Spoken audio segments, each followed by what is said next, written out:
राधे कृष्ण दोस्तों। कल मंगलवार है, पुष मास का। कल आप पीतल का लोटा लेंगे। ध्यान रहिए, जैसा मैं कह रही हूँ वही लोटा आपको लेना है। पीतल का लोटा लीजिए छोटा सा, उसमें गुड़ डालिए और लाल सिंदूर डालिए, थोड़े से चावल डालिए। उसके बाद सूर्य भगवान को अर्घ्य दीजिए। अगर 8 बजे से पहले देते हैं तो 3 बार, और 8 बजे के बाद अगर 9 बजे तक देते हैं तो 4 बार भगवान सूर्य को अर्घ्य दीजिए।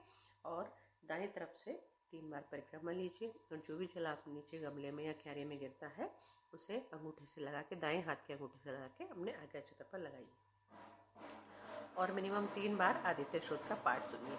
देखिए, मैं आपसे डेली कह रही हूँ, अगर आप नहीं पढ़ पा रहे हैं तो कोई बात नहीं, पर आपको आदित्य श्रोत का 3 बार पाठ जरूर सुनना चाहिए। यूट्यूब पर चलाकर सुनिए।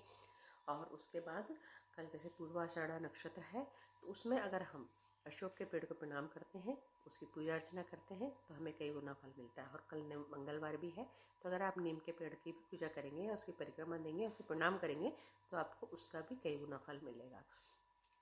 और रही कल उसके जैसे पौष मास है, उसकी दान की बात, तो दान में आप किसी भी निर्धन कन्या जो है, 9 साल से छोटी कन्या है और निर्धन है, उसे बहुत ज़रूरत है, तो उसे कोई भी लाल रंग का शॉल या वस्त्र कुछ भी दान कीजिए, पर जरूर कीजिए कल, क्योंकि कल मंगलवार है, प्रतिपदा है और पौष मास है।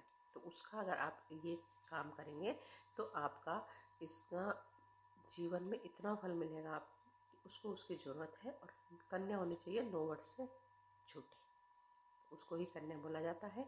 उसे आप शॉल दीजिए, स्वेटर दीजिए या कोई भी गर्म कपड़ा दीजिए, पर कल दीजिए जरूर, उससे आपको बहुत फर्क पड़ेगा। और कहीं किसी भी हनुमान जी, जो प्राण प्रतिष्ठित दक्षिणमूर्ति हनुमान जी है, उस मंदिर में जाके आप बूंदी के लड्डू चढ़ाइए, और चढ़ाकर फिर वो लड़कों को बांटिए। वहाँ पर जो भी बच्चे हैं उनको बांटिए, जो भी छोटे छोटे बच्चे हैं, लड़के हैं, उनको वो लड्डू आप जरूर खिलाइए, और खुद भी थोड़ा सा प्रसाद लीजिए। और उसके बाद आप घर पे आके, अगर आप संभव हो सके तो हनुमान चालीसा कीजिए, और अगर नहीं हो सकता तो यूट्यूब पे सुन भी सकते हैं। पर कल जरूर करिए, आपको देखिए कितना फल मिलता है। और रही वास्तु टिप की बात, तो अभी तक तो मैं आपको वास्तु टिप बच्चों के अकॉर्डिंग बता रही थी। आज मैं आपको बताऊंगी वास्तु टिप आपके घर में अगर कोई बच्चा है या बच्ची है और जिसकी शादी नहीं हो रही है, और शादी में परेशानी आ रही है और दिक्कत आ रही है, तो उनके हिसाब से हमको घर का किस तरीके से वास्तु करना चाहिए, तो वह मैं आपको बताती हूँ। अगर आपके घर में आग्नेय कोण जो होता है, वहाँ पर कोई कमरा है, मतलब आग्नेय कोण होता है अपने उत्तर और पश्चिम के बीच का जो हिस्सा होता है, वहाँ अगर कोई कमरा है तो उस कमरे में आप उस बच्चा या बच्ची जिसका संबंध नहीं हो पा रहा है या विवाह में कोई परेशानी आ रही है, तो आप उसे वहाँ पर सुलाना चालू कर दीजिए, और देखिए उसका कितनी जल्दी उस पर फ़र्क पड़ता है और कितनी जल्दी उसका विवाह संपन्न होता है। ये आप करके देखिए।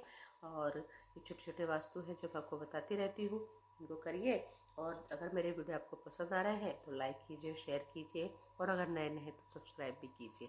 और सदा अपना प्रेम इसी तरह